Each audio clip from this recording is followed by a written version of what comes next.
together from the start. No one else could fill my life with ecstasy. No one else, it seems, could make me care. What is left is just a memory that's so empty and so unfair. Melody, I'll write another melody, and this time from the start you'll see I'll write it from the heart, and words that say come to me, stay with me. Won't you stay with me?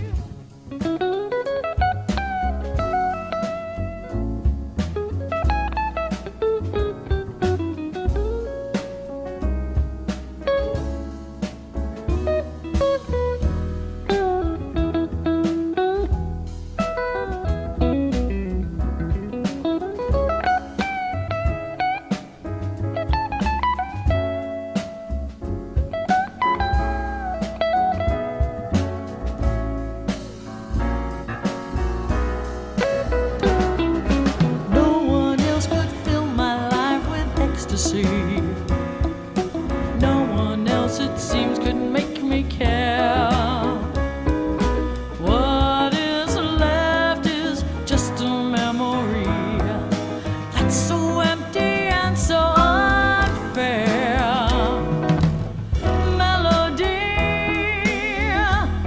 I'll write another melody, and this time from the start you'll see I'll write it from the heart, and words that say come to me, words that say come to me, stay with me. Won't you stay with me? Stay with me.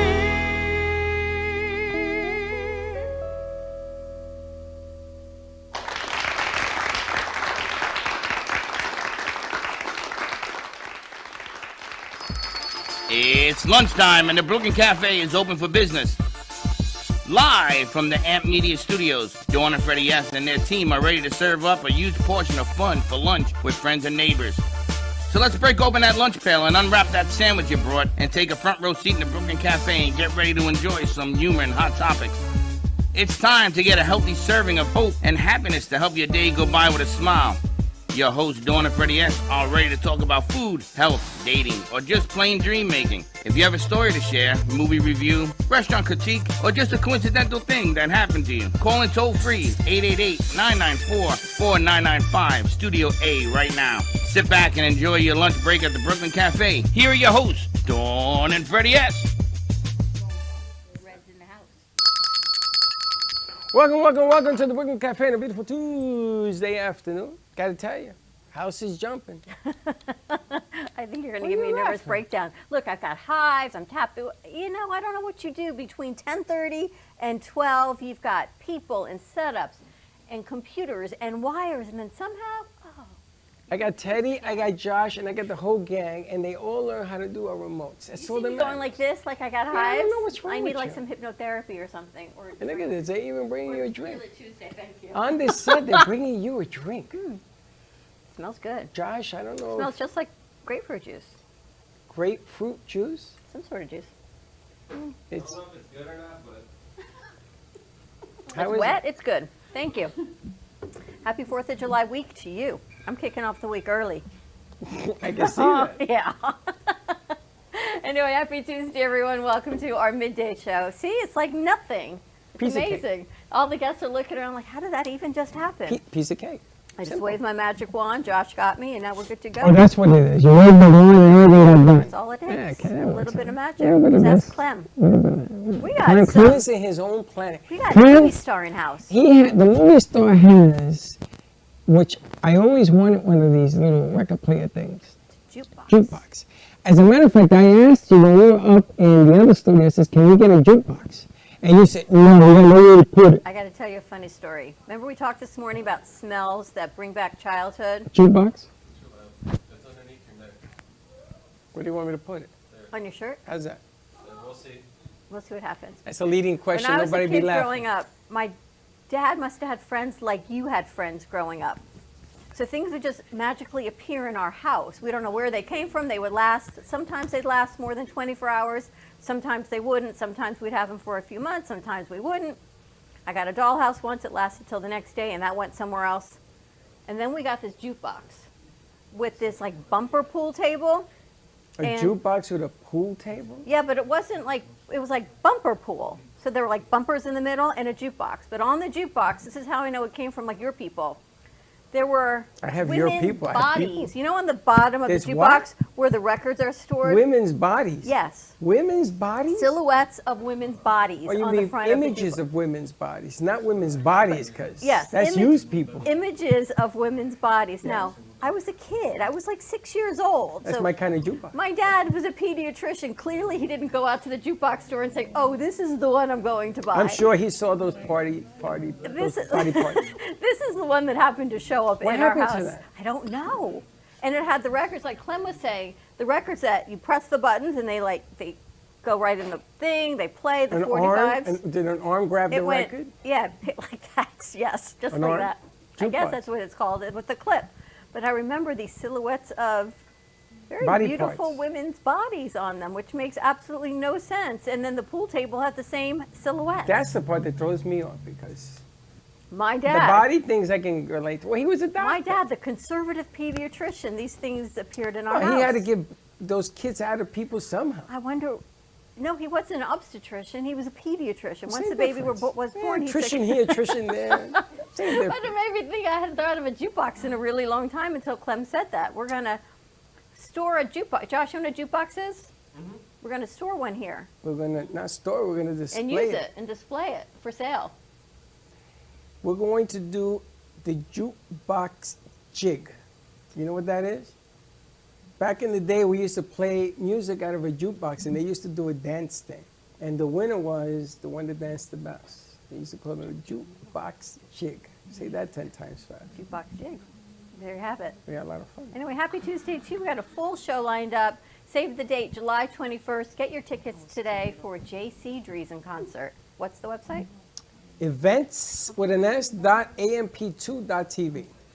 We've probably sold about a dozen tickets so far. It is coming, wow, sooner than you think. At the movies of Delray, J.C. Dreesen is absolutely spectacular. So come on out, have some fun with us and the crew on a Friday in July. Nothing like some J.C. Popcorn? Popcorn, there's going to be wine, I there's think I'll going put to be Josh beer. at the bar, You gonna put Josh at the bar? or you, or Why, because somebody. that drink is that good? I'm just saying, someone, Hey, there's that got to way- be an open I bar. don't know if that drink is strong. 'Cause What do they Josh- sell? Wine and Wine beer? and beer. All through the movies They of have Delray? 8 different beers, though. Really? Interesting. Did you know that? I did not. I'm not a big beer drinker. You a big beer drinker back in the day? I drink everything. You guys big, anyone beer drinkers, wine drinkers?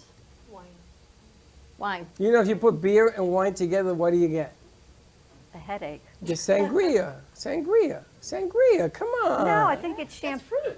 It's fruit. Isn't it like champagne? Not from the and Bronx. wine? From the Bronx is beer, Rango, That's and like wine. a headache waiting to happen. No, that's how we used to make it. And put some fruit in there just to make believe. And then we're good to go. I know we got a great show lined up for you today. We got Dr. Mary Wansley back talking about her, it's not a new program, but a unique program for weight loss, incorporating hypnotherapy and mind and body and all that goes into eating disorders, but just certain types. It's not everything. It's not all inclusive. And we've got Marina joining us. Marina B, I'm going to call you. Bartashnik? Close enough? Talking real estate. And a lot of friends today come from Bernie and Grace. Yes, that's I feel it. like this is Bernie the Bernie and production. Grace. Bernie and Grace production. It's like, right? It's Good Night, Clem Gracie. is the Grace production. Exactly. We got the double header today. And actually, Dr. Mary is sort of through Grace because we had our artist in through Grace, and then Ron came in and brought Dr. Mary Wansley in. Yes, Ron invited her, and she came, and he invited her, and she invited him, and she invited her. There's a lot of invites. A lot of things happening. A lot of stuff. All right, shall we start with Dr. Mary? Yeah, let's do that because she doesn't have time crunch. This way Dr. Mary can get back to being a doctor, doing what she does best. Well, thank you. Thanks for having me back. Welcome back. She's always so put together and lovely, isn't she? Aw, She is so put together, it makes me nervous. I know. Because I Well- was looking and I guess I'm Maybe not you and dressed I right. both need some Telling you, hypnotherapy. She got hypnotized. So welcome me back. down. Tell us a little bit about your program. I know we were so busy the last time you were here, we didn't really get to delve into everything. well, I'll tell you how I began with a program and even developed a program. I struggled myself with emotional overeating and binge eating and went on diet after diet only to lose weight and then regain it, which was very frustrating. And it consumed about 10 years of my life. It began when I was in college. I went on my first diet, and after I went on my first diet, something clicked in my mindset. Oh, I can eat whatever I want now because I can always go on a diet and lose it. Well, it never happened quite that same way again. So fast forward, many years later, I began to realize that I had a problem that a diet wasn't going to fix. In fact, diets were making it worse. So I did everything I could possibly do to get help. I went to a treatment center. 12-step meetings, books. This was before you could Google help. So early 90s. Fast forward, I did get help. Hypnotherapy was a part of me getting help as well. I'd gotten hypnosis for smoking, and I thought, ooh, put some suggestions in for my eating issues. It was about 20 years later, after I finished my doctorate, that I decided there was no comprehensive program that dealt head-on with this issue. I could get a little therapy, a little nutrition, some, support, but there was no program that really dealt with the underlying issues of why people turn to food and why we turn to diets to solve the problem, and yet diets have a 95% failure rate and leave us frustrated and turning back to food, obsessed about food. So I realized that if I could get to the other side of the struggle, I could help other people get to the other side of the struggle. So I began doing the research for a program. It's based on the latest neuroscientific research. It took me 2 years to do the research, and then I went into private practice. So I take clients through an 8-session program that's very different than traditional therapy. My sessions are longer. I'm more about where someone is, not what has happened in the past and healing old wounds, but I'm more about where someone is and empowering them with all the tools they need to move forward and change the way they think about eating. The program is a mind-body reset program. Mind-body reset, resetting the mind and the body so that the body is connected to the mind. Like, imagine lots of people eat when they're not hungry. And children eat when they're hungry and they stop when they're full. So we have that in us, but we get far away from that. So it's a reset. Is it about tapping into how you really feel? Do I feel hungry? Do I feel stressed? Am I eating only because I'm stressed or I'm anxious or something bad happened or something good happened? That is a huge part of it. That is a huge part of it. So learning to feel feelings and emotions and deal with fueling the body separately. But that is a huge part of it, is learning to manage feelings and emotions and life triggers. And how does hypnotherapy help with all of this? It's a whole new it's a new concept, but not a new concept, but you're putting it all together, which makes it a whole new type of program. Correct. Yes. So a part of the program is a little bit like coaching and learning, and then it's a bit like taking a course. So everyone I work with describes learning a lot about themselves and coming to understand why they've turned to food in the first place. And then at the end of every session, I do hypnosis. That's everybody's favorite part. I see someone smile towards the end of a session when it's about time to do hypnosis. And that allows us to make changes on a deep subconscious level. Our subconscious is 80% versus our conscious mind, which is 20. So our subconscious needs messaging to move us forward and help us make permanent changes. And so taking in information and messaging when we're in a calm state versus using our conscious mind is really powerful. And I think you're doing that. Does it? What? Using your conscious mind for better health. Yeah, I'm hypnotizing. You know, that I was just going to ask. I Doc, think she hypnotizes you every time. She hypnotized me the first time she came here. I dropped like 15 pounds. Does it last forever? In other words, you get in that state of tranquility. Does that go on, or do you have to have like a redo? So when you ask about if it lasts forever, imagine that you're doing something one way and it's not working and you don't like it. And you learn a new way to do something and you love it and you really like it. And you don't want to go back to the old way of doing it. And now you've got all these new empowering messages that feel amazingly good, that are in alignment with your new behavior.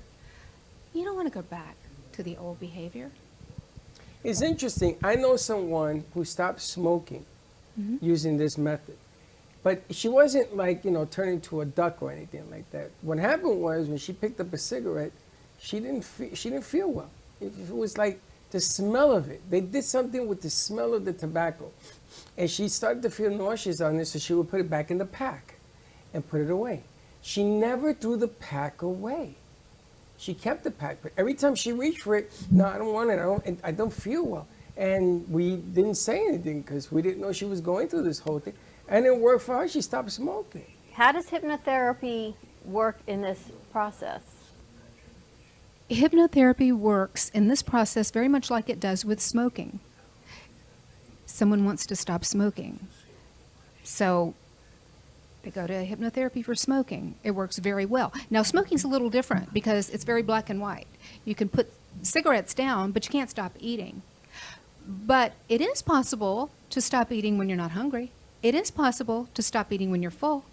And it is possible to live life without putting food in your mouth when you're not hungry and live free of the obsession with eating food and weight. And that's a real biggie because the more someone focuses on their weight, what they don't like about their weight, and dieting, the food obsession comes back. So it's tricky.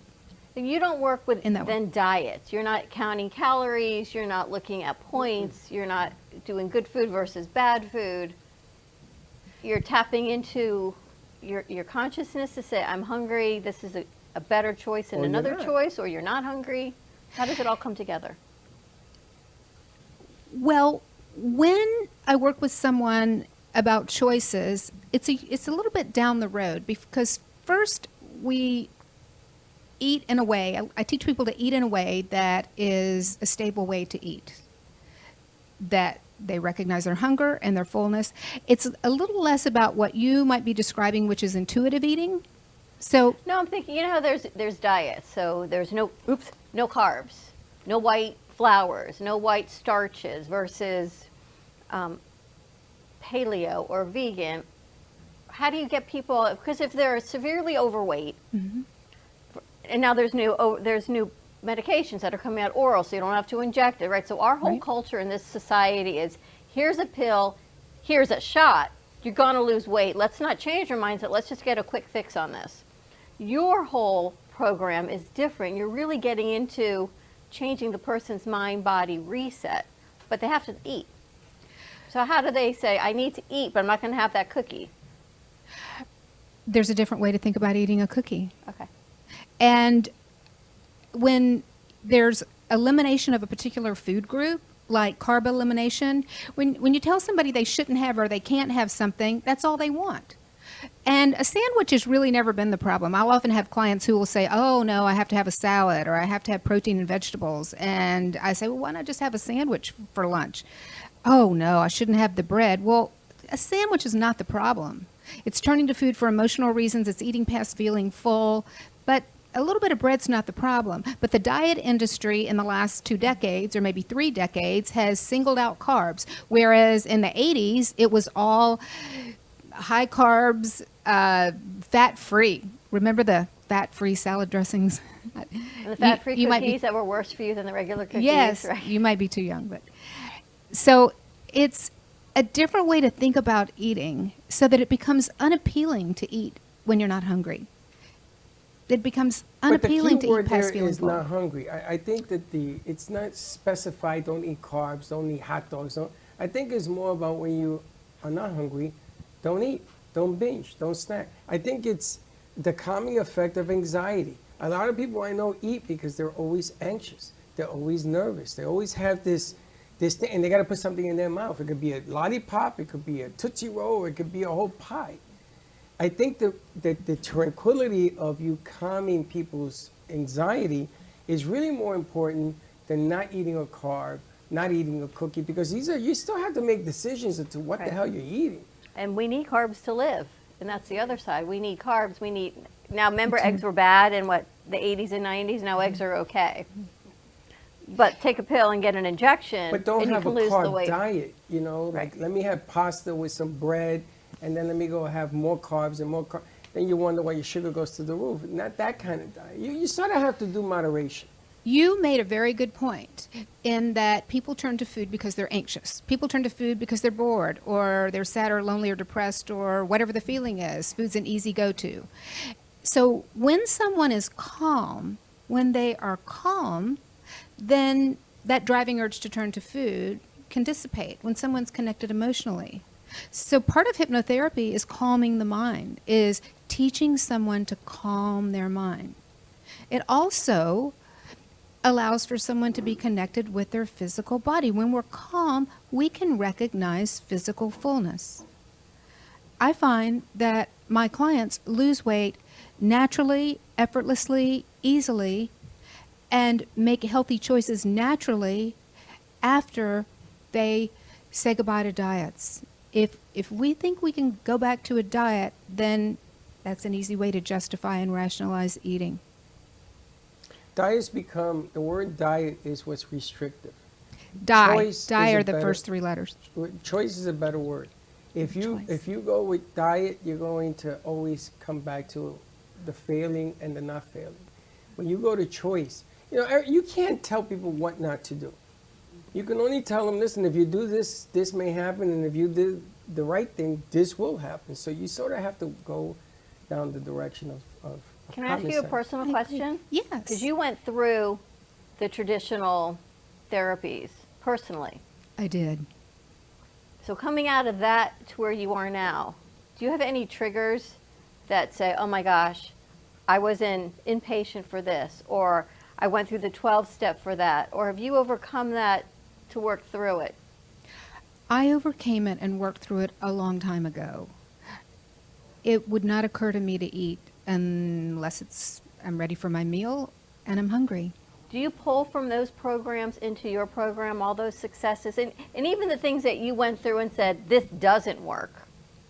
I pulled from everything that I've gone through personally, and as an educator, every modality that I have learned from. I've read over 400 self-help books, so I am always pulling from new and different material to add more tools to the program that I take clients through. That's what I find fascinating about you and your approach is you've walked the walk. You've been walked there. the walk.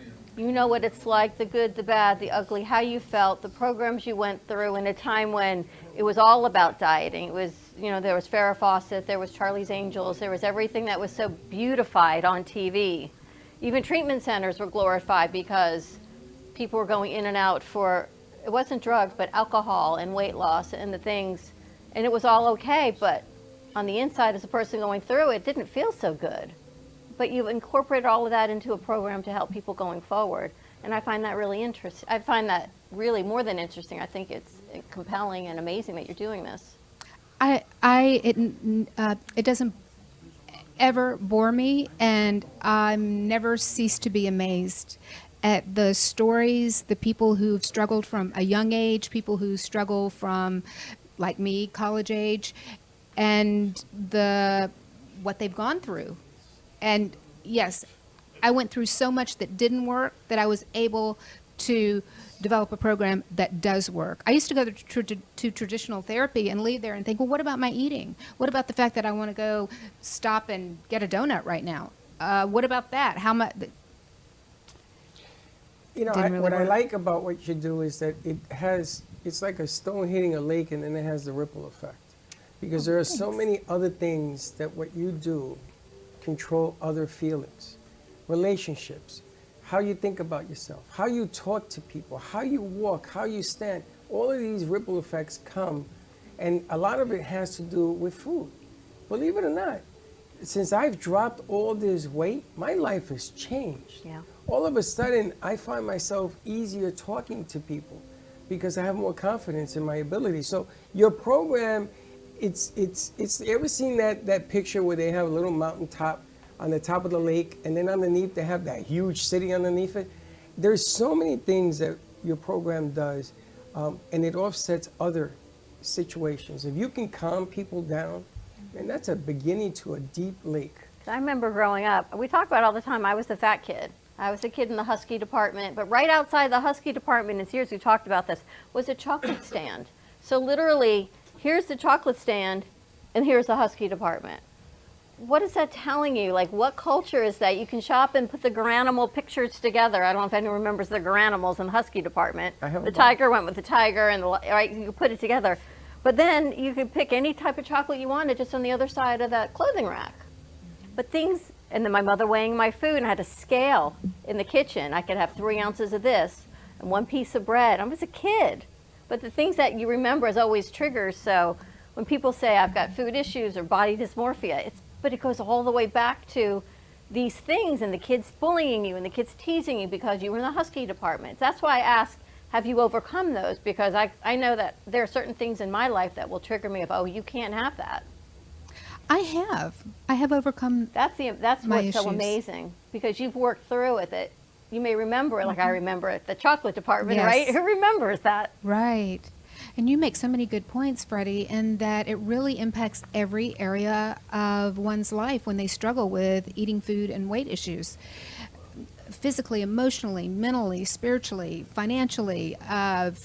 Gosh, we're more confident. We feel better about ourselves. It affects self-esteem, self-worth, feeling like we're okay. And like you were talking about, it can go way back. The roots can be very deep to feeling bullied and having to shop in a Husky department, and then there's chocolate outside that. I think about the culture that it was teaching. It's just crazy. You know what I've I gotta talked tell you, about she that. talked about donuts. I remember having 2 jelly donuts every day with a glass of milk. Every day. I had to have it. I had to have it. Because it was how we were growing up, watching TV and movies and things, and we used to be entertaining ourselves by eating and doing what we did. It wasn't until later on in life that I realized that I was really not doing the right thing. Now I look at my grandkids, and I tell my son, okay, some sweets, I get it, he's a kid, I was a kid too, but let's do this in moderation, because I'm the outcome of a disastrous formula. I'm the outcome. Harry Anthony, may he rest in peace, my 38-year-old nephew, is the outcome as well. So science is one thing, reality is another. That's why I applaud what you do on a lot of different levels. The food is one level, psychologically, and so many different fields is another one. Coming in touch with it. What's your, I know I got 2 minutes, your ideal client? Oh, my ideal client? My ideal client. Oh, my ideal client is someone who is really, really ready to get help, who is tired of dieting, who is tired of feeling like a failure, tired of being obsessed with food, tired of feeling guilty and ashamed about the way they're eating, is finally ready to just open up and get help and lets go of the fear that they won't be successful and just really wants help. It's an 8-week program?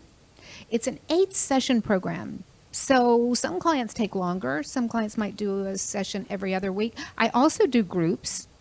It's one-on-one is affordable for some, not everyone. And I do small groups. I do a meditation call each week for people who have gone through the program and work with me so that they have ongoing support. And you work virtually as well as in person, which is amazing. I like the I do. group thing. I love the group thing because in group, it's like AA and everything else. People sort of feel I'm not alone. Exactly. Yes, one can feel very alone with this problem.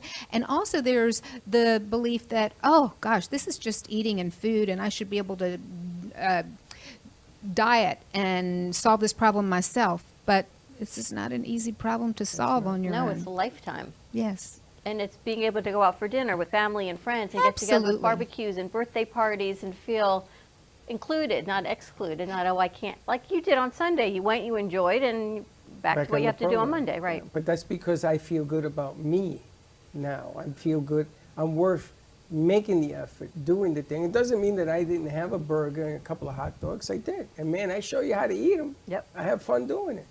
But then it's time to get back to business. And I love, it's funny because I never met anybody who does what you do.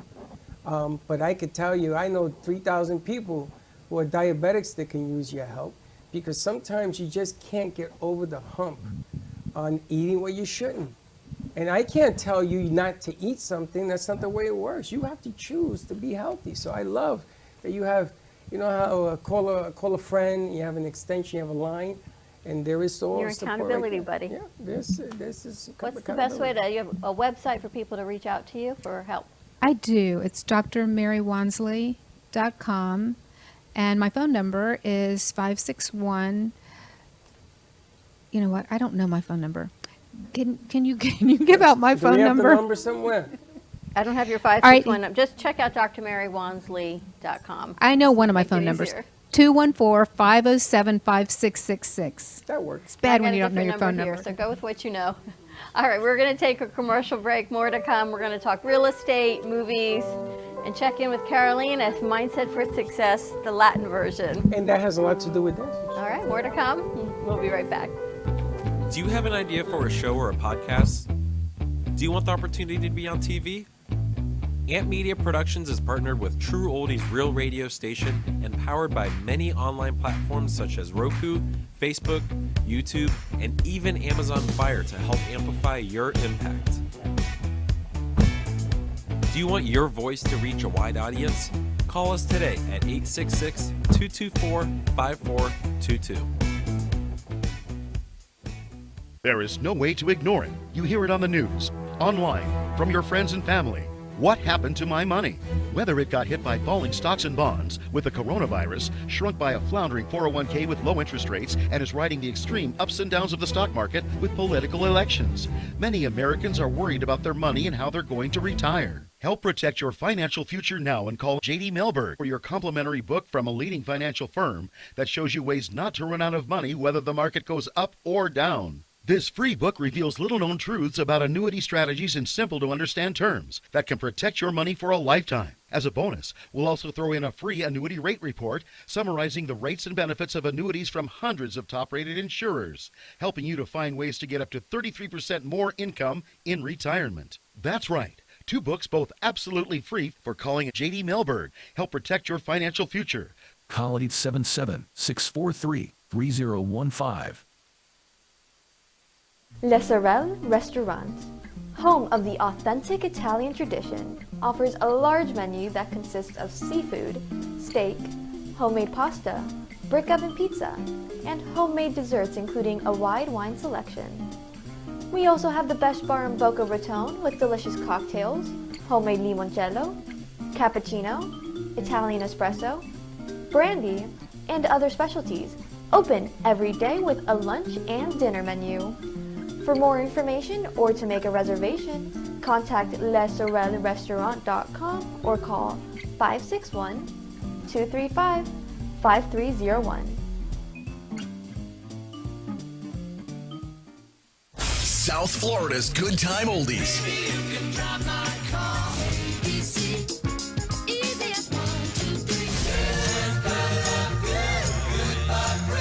Now, Boca and Delray Beach have their own oldie station. Catch us on 95.3 FM. It's the greatest rock and roll hits of the 60s and 70s. On South Florida's Good Time Oldies, 95.3 FM. Give me the mozzarella. Give me the mozzarella. Give me the mozzarella. Give me the mozzarella. Give me the mozzarella. Give me the mozzarella.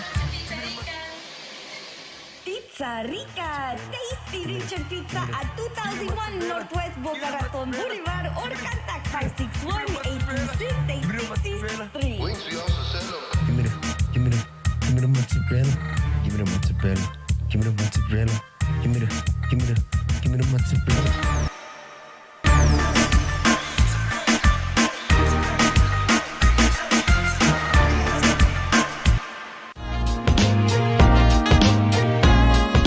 You've been watching the Brooklyn Cafe Show.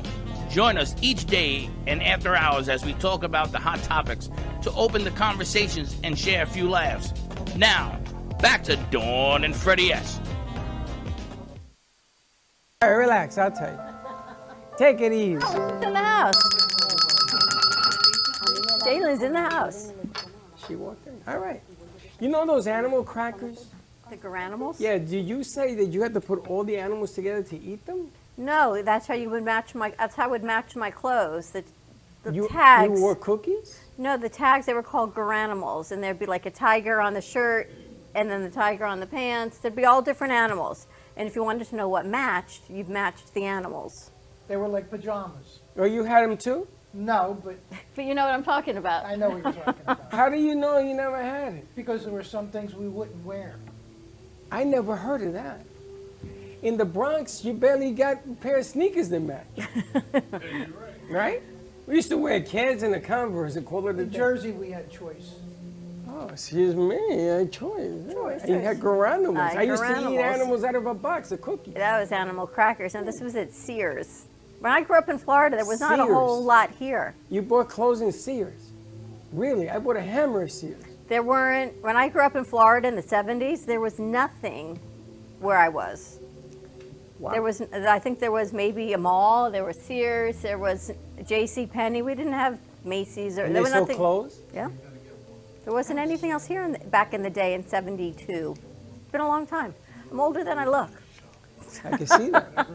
Anyway, you ready to talk some real estate? Yes, let's do it. Upscale with Douglas Elman. We've got Marina Bartashnik joining us. Good luck with that. Douglas Elman Realty. We were just talking. You know, Douglas Elman, I always think of as She's the also higher a cook and a chef and everything. echelon of real estate venues. She said they cover the gamut. Echelon. Echelon. So, welcome, Marina. Champagne and caviar. Hi, lifestyles. Thank you. I'm thrilled to be here, guys. Real estate is not exactly earth-shattering, but what we do, we help people find their dream home. And it's a lot of listening, because what you basically want is to make sure that whoever it is finds their castle, their field where they feel the most comfortable, because let's be honest, your home is an emotional purchase. So the house that you will find is something that makes you feel good, safe, and that's the place where you can basically showcase your personality. You have to come home and you have to feel at ease and at home. And that is very important. We cover anything from Jupiter all the way to Coral Gables. So it's a big span. It's a lot of very interesting houses. And it's a lot of people that are trying to get into Florida market, as you probably already know. It's a tough market. It's a great market. How do you handle all the different personalities?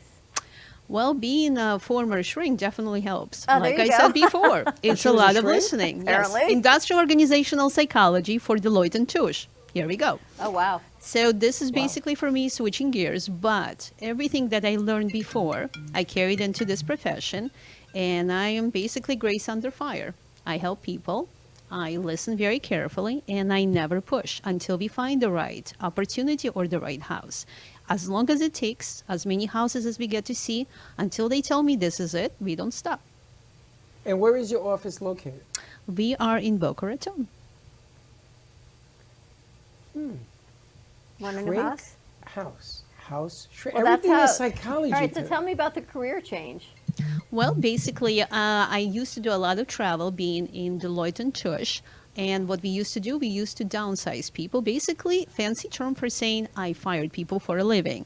Very difficult, very emotional, and becomes extremely draining. When we moved to Florida about 8 years ago, I helped a lot of people, was explaining different parts of Boca, different parts of Florida. So I walked a lot of people through the process anyway. And then at one point, my husband said, why don't you get a real estate license? why don't I get a real estate license? And I did. And this is basically has been a very life-changing event for me because I put together everything that I did before into a lovely little package and present it to my clients, and they can't get enough of it. So even on downsizing now, it becomes something good because you You help can them downsize always to make something. lemonade out of lemons. That's Or been you always can my phrase. upscale You can always upscale. with you. Yes, You can go both. you can go both. So you have a different aspect of selling a home. It's a business built on taste, necessity, and different things that you want to get. A lot of people buy homes because it's in a good school district, or they'll buy homes that, you know, they don't have taxes. So they'll buy the best house in the best area, the worst house in the best area. I don't remember. We used to do that in the Bronx, but everything was a bad area, so it made no difference. So do you use psychology to put people's needs and wants in perspective where they should be? You're absolutely correct, Freddie. Number one rule is you have to listen and you have to understand what is it that the client is looking for. If they're looking, for example, to relocate because of kids, and they definitely need to be in a good school area, that's number one. If they're looking for investment home, that's number two, because you have to figure out exactly what they're trying to find. So a lot of listening that we do, and then you basically put the skills into the perspective, and you find them the best deal for the best money with as much time as they need. I like that. It's listening. I remember when we moved to find a house, and we looked and we looked and we looked, and prices of real estate are crazy. So you have to get the best deal for what you're willing to pay. The best bang for your buck. Best basically bang for your what buck. I always say. It's not about overpaying, and I always try to educate my clients, and I want to make sure they go into this with their eyes wide open. And it makes a big difference on what you're looking for and then the potential of the house. Because it may not be exactly what you want when you buy it, but what's the potential that you can create your dream or what your vision is. You're absolutely right too, because we sell the dream. Because sometimes the house can be underrepresented, under taking a picture, or not even in ideal condition, but with a little bit of sprucing up, you can turn this into a fabulous home for you and your family. That's You the know, I have a psychology bad side. habit because in the Bronx, I bought a lot of houses. I used to own a lot of houses. I used to flip them back in the day. I never looked, still to today, I don't look at a house as a long-term investment. I look at the value today, where is it going to be in 5, 6, 7, 8 years? Same house that I'm in now. I didn't think it was going to take this long, but I ended up being right. And she more than quadrupled in value. Got lucky. COVID came along. Who would know? But I look at it differently. I don't have a sentimental feeling towards houses anymore. It's more of about, you know, do I see the beach? Do I see the mountains, which in Florida, unfortunately, we don't have any? Do I see sand? Do I see this? Do I see that? And I look to think about where the house is going to be worthwhile in 5 years. So my outlook has always been different. I moved my kids around. I didn't care about that as either. I mean, they were good in school no matter where they went. Freddie and Gio, you know Gio. Gio was brilliant. He was teaching teachers wherever the hell I took him. So it was just a different cut for me. This Florida thing is a different animal. Well, you know what they say, everyone and their mother are moving down to Florida, and you're absolutely right too, because guess what? Your Right. house is your biggest investment, and you want to make sure that that house is going to mature in the correct way in 5, 10, and even 15 years. So choosing the right house makes a big difference down the line. She's and for, right. And for I'm different my mother. stages in life, I think. I've turned into my mother. My mother moved 17 We all times. are. I've turned into my No, mother. you've only moved a few times, though. Me, I've moved more than that. I moved a lot. And then I moved to New York, from New York to Florida. I was on the west coast, I'm in the east coast. I've moved over 17 But times. it's what you want for the next stage in life. So what do you, when you're selling your house now, you I gotta get hypnotized because I'm got to like think all about over what the place. you are all over the place. I want to live in a jukebox. You want a beach, but you want a 55 plus, but you want to stay here, but you don't care if you're there. It's I all want to these, have a little bit of both. I want to have an apartment wants a over little there. bit of everything. A little bit over here, a little bit over there. Yeah. You know, you only live life once, right? You should have fun with it. Yes, you should. And like I said, you should not have to worry about compromising. If you want to have it all, you should have it all. You know, that's a good, I'm going to put that on a shirt. 100%. With the money I spent living at you know where, I should be living in a penthouse. 100%. Without guilt. I can't, because everybody says, oh, no, and they start criticizing Well, that's me. the other thing. It's like naming your kids. Everyone has an opinion. It's none of their business. When you move, everyone's got an opinion. It's none of their business except where you want to live. It's good to say, but you always put their opinion in your pocket because this always drives home. Now, if I got hypnotized and they told me not to listen to it, 86 it out the door, I'll be happy. But that doesn't happen either. You put it in your pocket because other people's influence are always. When you sell a home, do people say, let me bring my mother, my father, my sister, my brother, let me get an opinion? It becomes a pool of people. It becomes a whole army. We sometimes have showings where we have not only mother, brother, dog, kids, uncle, God knows, everyone and anyone will come along and give their opinion. What I always educate the consumer, listen to your inner voice. This is where basically the right answer is going to come from, your inner voice. It has to feel right. She's good. I took my best friend, my wife's best friend with me to see my very first house. I saw the house. Then I took my wife the second time to see it. But I introduced my best friend as my wife. Then I brought the second real wife. So the lady, the real estate agent, wanted to know. Now, she didn't dare ask me, but she wanted to know, what the hell is going on here? But check it out. I said to myself, I'm going to get this house because she wants to know, right? Right. So there was 6 offers. I won with the smallest offer because she put mine in, she didn't put the other 5 in. Why? Because she wanted to know what the hell How you was had going 2 wives? on. The curiosity killed the cat. And in your case, you definitely And I got won my it. deal. And I got the ugliest house on the best block, which ended up blowing up close to $1 million when I bought it for $120,000. Looks like you made a killing. I did.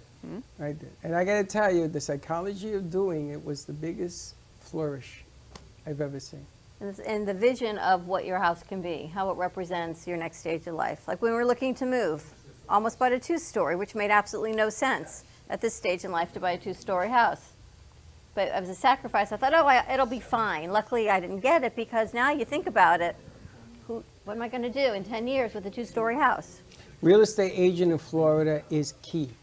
Key. I'm learning that. Somebody else is learning that now. Yeah. You got to trust your real estate agent. They got to be able to understand that you're on the same page and there's a formula to this sale or buy depending on what you're doing. But I got to tell you something. Somebody that feels she has a feel in this deal, yeah? And she's smart. Let me tell you, she's silent but deadly, like a Industrial submarine. psychology? Yep. With Deloitte and Touche? Correct. This lady knows what she's doing. Gotta be careful with this one. She knows what she's doing. How do people reach you? They can always get a hold of me by calling me 847-875-9435. I always pick up. That's one of my main traits. You can always get a hold of me. Even if I'm busy, I will tell you I'll call you back. So I'm not one of those agents that never picks up or you'll never be able to get a hold of. You can find me on Facebook. I'm very active. Marina Bartoshnik, or Instagram, same name, or LinkedIn. How We do it all. How many languages do you speak? 4. Russian, Ukrainian, French, and English. Wow. And French. That's amazing. That's a whole international deal over Oh, we cover it all. She covers it all. She's got it all. Do you ever see Billions? Of course. That's like what you do. Did. It's very similar. Very similar. It's a whole mindset. I gotta tell you, brought to you by Bernie Cohen. Vote for mayor. It's not Cohen. Bernie. Corn. Corn. What do they call it? Cohen. Same To you, difference. it's all the same. Yeah, it's all the same. All right. We're going to take a commercial break. When we come back, let's talk to Carolina. And I'm interested to see what her guest does. Then we're going to head over here to our movie star. Okay. More to come. We'll be right back. Born in Marseille, France, Max Lazega creates whimsical and free-flowing interpretive art. His 40 years in the construction industry created the foundation for his craft. His unique work displays his view of the future with bold and playful combinations of materials and processes, but the methodology remains consistent. He fuses recycled materials and discarded building supplies into a fresh, well-executed approach. Lazega has lived in Miami, Florida most of his life, where he pursues his lifelong passion of creating industrial art. For more information, contact Max Lazega at artworkstudios.org or 786-326-8873. Want to save money on your next flight? Then pick up the phone and call, because the best prices are not online. See, SmartFares has special deals with the airlines. When they have unsold seats, they use SmartFares to fill them. So you get airline tickets at ridiculously low prices. With the extra money you'll save, you can book another trip or treat yourself to dinner. Call today and get the best price on your next flight. Guaranteed. Also, save up to 50% off business and first class tickets. Welcome to a new way to watch your favorite shows. Only at www.amp2.tv/Roku. It's a place filled with music, podcasts, news, and more. Come join us.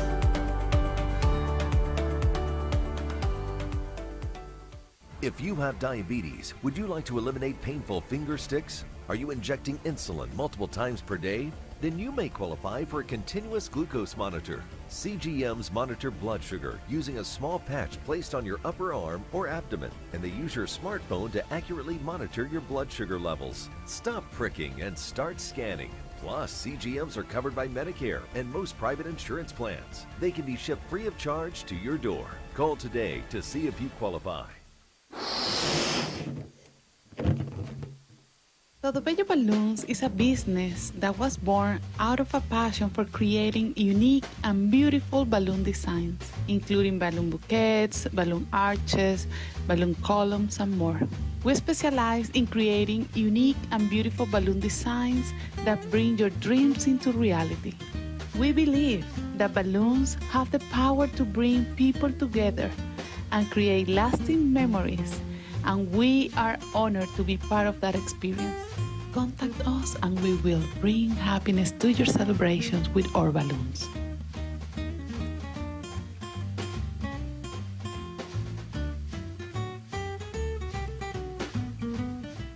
Artist Rosie Sherman paints her passions to share with everyone. Expressing herself through bold and vibrant colors, her suggestion and style are always in flux. Inspired by travels, nature, romance, and the human spirit, Rosie makes sure her depiction of women are strong and proud.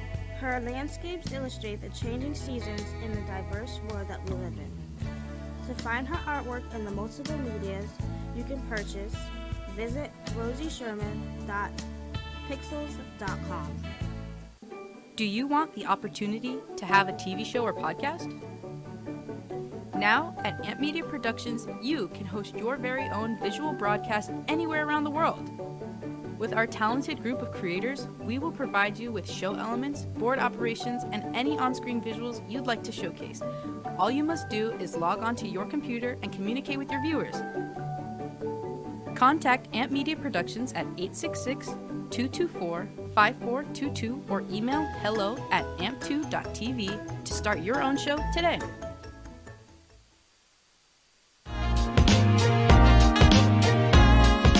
You've been watching the Brooklyn Cafe Show. Join us each day and after hours as we talk about the hot topics to open the conversations and share a few laughs. Now, back to Dawn and Freddie S. And now, ladies and gentlemen, please welcome to the stage, Jesse Dreesen.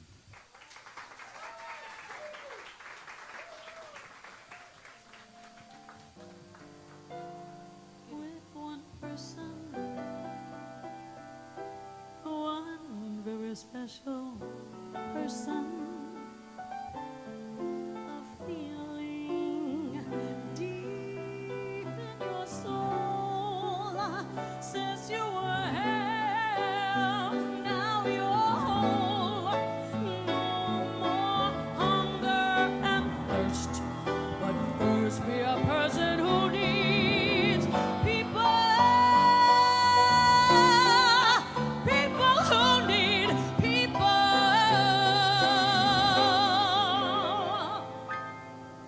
are the luckiest people in the world.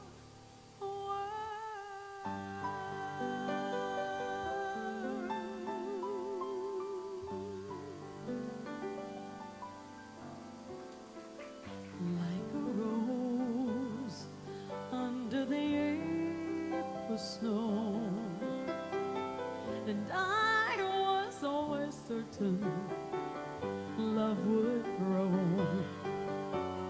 Love, ageless and evergreen, seldom seen by two. You and I will make each night a first, every day a beginning. Spirits rise and their dance is unrehearsed. They warm and excite us, 'cause we have the brightest love. Two lights that shine as one, morning glory and midnight sun. Time we've learned to sail above. Time won't change the meaning of one love, ageless and ever.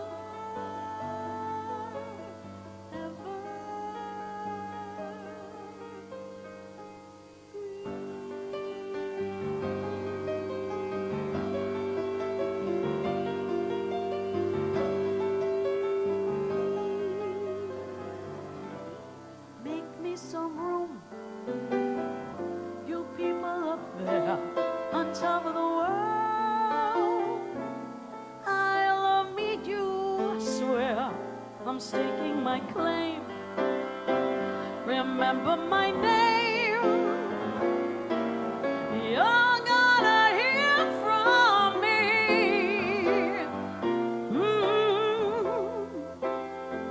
Fortune smile on the road before me, and I'm fortune's child. Now listen, world, you can't ignore me. Toss me the moon, 'cause I gotta shine. I'm climbing a cloud and calling it mine. You'll pardon my haste, I've no time to waste. That's how it's gonna be. You'll see, 'cause you're gonna hear from me. I got a song that longs to be played. Raise up my flag, begin my parade. My comet's on fire, I gotta go higher. Start the world over, start coming up clover. That's how it's gonna be. You'll see, yes, you're gonna hear from me.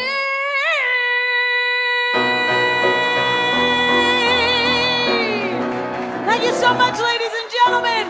I love you guys. Thank you. Ladies and gentlemen, Jesse Drisson. Thank you so much.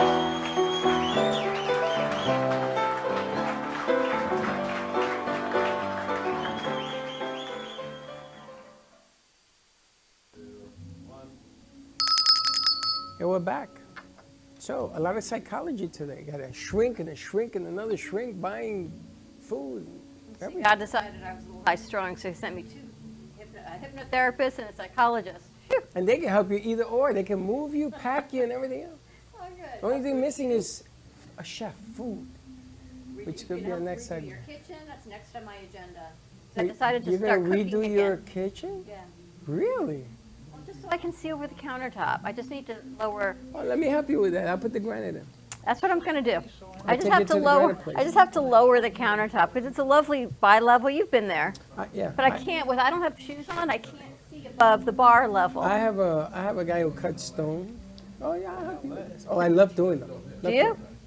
I just got to make I it used one to level. do that stonework all the time. You know, Chuck's 6'3", but that doesn't matter because I need to be able to see what I got to do in my kitchen. You need a kitchen cabinet, a counter that goes like this, and then it goes like this. Can you imagine? You can do it. Anyway, we've got the world famous movie star, TV star, you name it, Clem Caserta joining us today. Bronx Tale, our very own Jimmy Whispers in the house. And did you know he's a food critic? He's a chef. This guy cooks. When he's standing still, he's boiling water. It's all about food. I think everyone we meet from Russia is a cook, and She cooks. She and said Clem to likes him, to eat. She said, "I cook for you, whatever you want." It could be a good combination. You cook, he eats. No, he cooks. You cook too? I cook, yeah, I cook. We've got a clip I want you to We're show. gonna do that. But let's talk about what you did in the past. Some of the movies that you did in the past. Well, I started in the Bronx Tale. I played Jimmy Whispers. I'm in Goodfellas Casino. Analyzed this. Once Upon a Time in America. The Public Residence Village. Falling in Love. The Pickup Artist. Night in the City. And I did about 5 independent films. So I work with the biggest stars, best directors and producers in the world. And it's a great experience working with them. So, but my next goal is I'm going to do a movie, but I'm interested in this food show. I like food. I touch food. My family came from Naples. In 1865, I know Neapolitan food probably better than most people. I lived it. And the clip I did was shot with no cameras. It was bad, but it worked for me. And I got to find a host to work with me that understands food. I got to get a girl host that understands food. And I'm ready to go. And I like your team of people that work with you here. You got all professionals. And I call her Sophia Loren. She's a great interviewer. With my friend Luca Brodsky over there. And Luca Brodsky. I get the Luca Brodsky title. But I got to ask you, before we get into the cooking, go ahead. I want to ask you, what was the best film you made of your career? I mean, you have some career. Your favorite movie that you made, and tell me why. Okay. Naturally, the Bronx Tale was my biggest role. But I like myself in Night in the City. I get killed. They never goes to shoot me. And I didn't die. I'm alive. And that movie, the cinematographer was so perfective. The lighting, I get shot in there, but it was just a great, I love that movie. It's underrated. You probably didn't even see it. But I recommend that movie. It's really done very well. Hold your mic up a little bit. Hold your mic up. There. And I'm looking forward to doing the food show. That's one of my goals I set. But I like to do is maybe we run some contests, which is my first movie I did with Academy Award winners and with Academy Award directors, with Academy Award actors, with Academy producers. And we'll give out T-shirts with me and De Niro, a picture of me and him on the T-shirt. Stop the Bullying. I want to get off. And I have a bullying foundation, a 501c3 nonprofit, and I'm into bullying. My son got bullied in school. And I want to raise money for that project. And that's really where my career is going to go. I had my toe they cut off. The doctors, now I'm better. I'm back to normal. I'm ready to go to work and do a few things. I got sugar diabetes, and it's great. I don't want to talk about doctors. Well, the bottom line here is you're going to be doing something in the cooking field. That's the future. Right. You're going to raise some money for some organizations that are going to need some help as well. Right. And when you were making movies, did you have a food passion? Did you have something that was going on? I always had a food passion. My family had restaurants from Naples to New York. I always had a food passion, and I know food better than most people. Neapolitan. I was in Naples 5 times. I know it. I did a movie. Oh, by the way, I did a movie out there with Sergio Leone, Once Upon a Time in America. Famous director, Sergio Leone. So, I mean, I'm looking forward to, I got to get a good host with me to work. I need somebody that knows food, and if we could find one, I'll give them my phone number, they could call me direct. How'd you get into the movie business? Me and Robert De Niro grew up as a kid at 16 years old, okay? And I stood with him. He came to Little Italy. He was from 14th Street. We became friends. Martin Scorsese was in my neighbor. I mean, I know these people personally. And he stopped making movies. He wanted to put me in, but I was making too much money selling fireworks. That's the true story. And then finally I made up my mind, and I met Sergio Leone, and then I met Brian De Palma, I met Francis, I met the best. Listen, my movies talk for themselves. I'm no big star. Keep your mic up. Keep your mic up. 38. How did you cast for Bronx Tale? How did that happen? How did I How did you get casted? Yeah. Well, De Niro was my best friend. So he gave you a walk-in on there? I or? know. They put me through an interview. I had to go. See, I don't like to talk about Chaz Palminteri, and I'm not going to speak about him. But he had the rights to that movie, the writer's rights, and he had a lot of power. So I had to go through an interview, and then my real name in that movie was Jimmy 10-2. I had to put my feet 10-2. And then they never see me always talking and whispering to people. Oh, the 10 and the 2.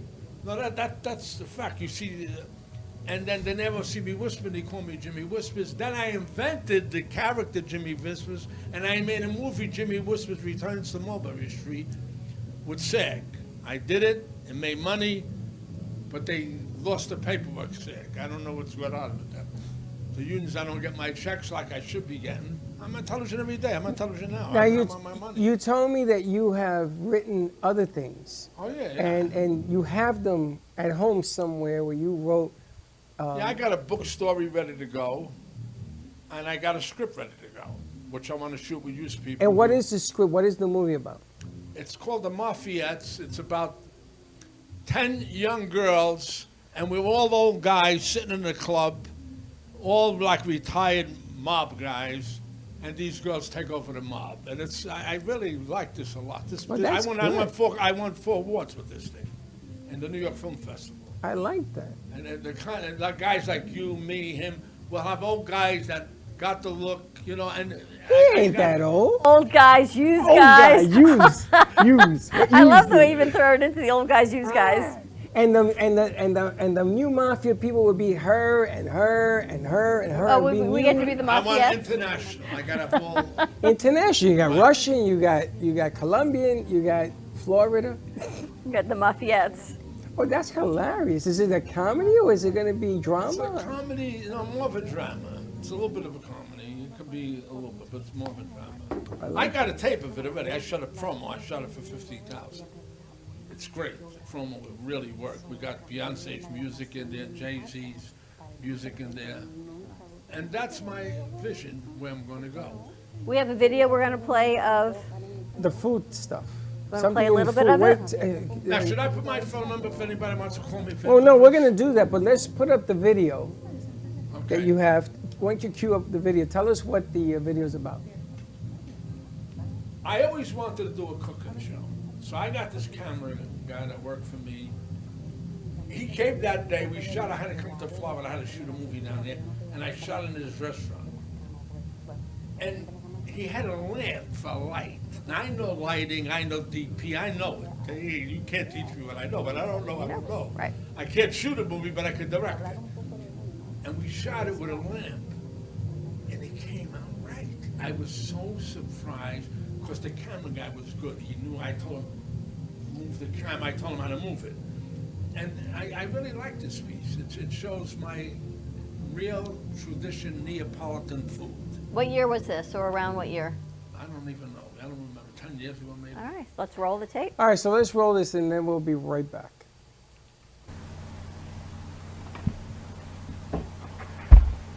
I'm not a professional chef, and I'm going to do the best I could, but I'm going to cook the way I cook in my house. My grandmother and grandfather had a restaurant in Naples, Italy. It's I think it was 1890. I think 122 years. We know Neapolitan. Years ago, all the great restaurants always says Napolitan. That's what the Sicilians don't cook good in the Calabrese because they're good cooks. But Neapolitan was the most famous food there was. So I'm going to get ready to enter the restaurant, and I'm going to start preparing the food. The first thing we do in the Napolitan cooking, we mince the garlic. You don't like lumps of garlic in your mouth because you know what happens? You smell like garlic, you think it's a girl. So what we do is we cut the garlic very fine. Okay. We mince it very, very fine. Then I get virgin olive oil. I put the virgin olive oil in the pan. After I put the virgin olive oil in the pan, I get the garlic. I put the garlic in my hand. I get the garlic, I put it in the frying pan. The next thing we do is we brown the garlic. But before I do that, I throw a pinch of red pepper. A little red pepper, a little spicy, not too spicy. Red pepper. Then I get a little capers. I put some capers. I float up a little caper. Then after that, only butanesh sauce. Butanesh, you could use gator too, by the way. They cook with green olives and onions, it does not go. That's not the butanesh sauce. So we put the olives in. Now after we put the olives in, the next thing we do, we got a basil. We put a little basil, now we'll basil up here. We put a little anchovies. We get them anchovies, we mince it up with our hands. I should really cut this up.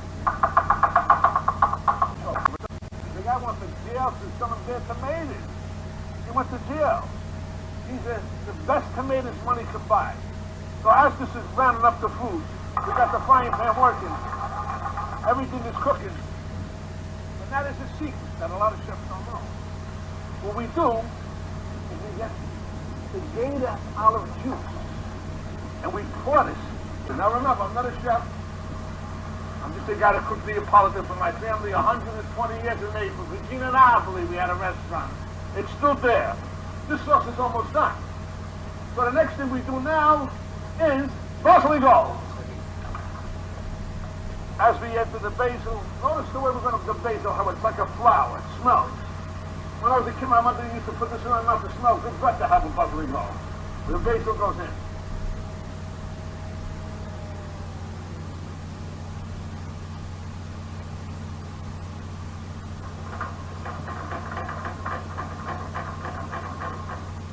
Now, normally, what else I would add to... So what were you cooking there?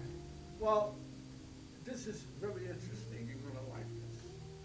I cooked a traditional Neapolitan dish called puttanesque sauce.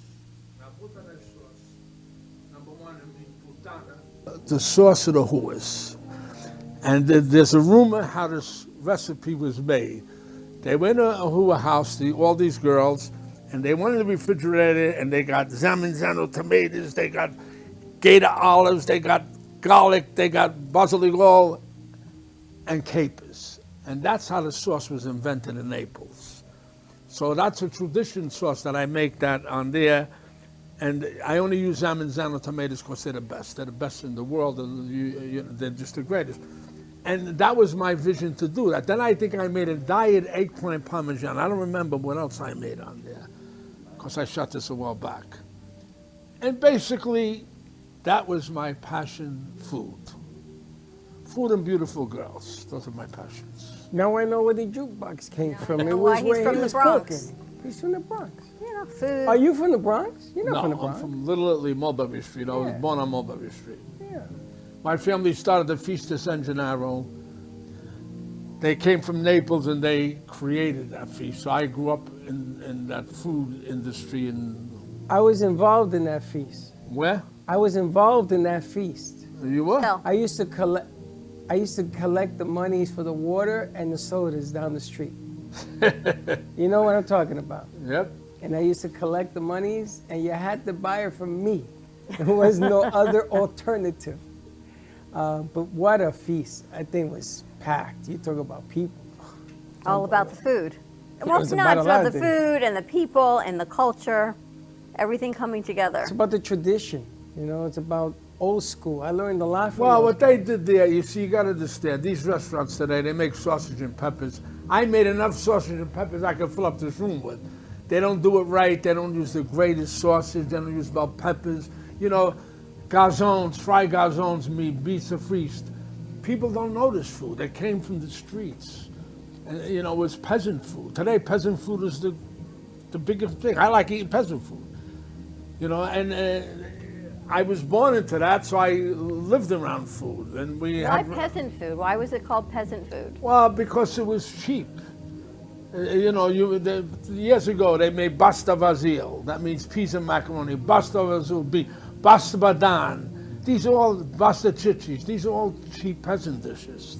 Today they're very glamorous. They're glamorous and expensive, right? I like eating them, but you know. But growing up down mine, I got a lot of stories of me and De Niro. I go back when we go back. As a matter of fact, there's a clip of me. They interviewed me in New York about De Niro. I don't like to talk about him so much. You know, Joe Pesci's a good friend of mine. Martin Scorsese, I know them all. I grew up with them. I was in the industry. I was born with it. You know, that's the way it was. You got to work with Pacino? No, but I worked with everybody else but Pacino. Just about everybody else. The greatest. Ray Liotta, I worked with Francis Coppola, not he's a producer. Danny Aiello, a good friend of mine, good guy. Danny would have been here today. I would have took him right in the show. He would have came right out. He's a good friend. You must have so many stories. You need a book. You need to put something Where together. is You your got a book? book. I'm going to bring it. I'm going to get this published. I got this. I got. That's how I would lead this whole parade. I don't read, write, or spell. I had technicians do it for me. It's like if you gave me a script to read, I don't read it. I get a reader's whispers in my ear, the lines, and I shoot them out. I like improv, and I do a lot of improv. That's Jimmy That's Whispers. Jimmy Whispers. It's right up our alley because we don't read anything either. Well, use improv. Well, everything is doing Everything. Everything. I look at words and I go, I ain't reading this. That's why he says use. Use guys. Use guys. What use guys do? It fits right in. But Sergio Leone was a great director. Francis Coppola, Brian De Palma. These are names, history. Ridley Scott, I love them. I did a movie with him. I forgot the name of it. Give us a story. Night in the City. I did. No. I did another one with Ridley Scott. I can't think of the name. A Chinese movie about Chinese. Bruce Lee? He was great. Chinatown. Ridley Scott just created your image to go right in. You're acting as being in the moment, creating the moment. It's all moments. I had an acting school. I got 1,000 people in the union. I had my own acting school. I made a lot of money with it. Now, when you were acting and they did take after take after take, and you had to come in the next day and the next week, whatever, how did you keep that momentum of that filming when you were doing it? Because I was prepared. I did my homework. I die in, I don't remember. I die in one movie on top of a car. Billy Crystal called me one take, Clem. I did it in one take because I was prepared how to die. I died like James Cagney. I remember James Cagney. I was a big fan of how he died. I always wanted to, and I died like him. And, you know, it's a lot of prep. It's concentration. You can't be an actor if you got a cloud in your mind. You got to be clear. You got to be focused. You got to, 5 senses. You know, you got to use all these techniques.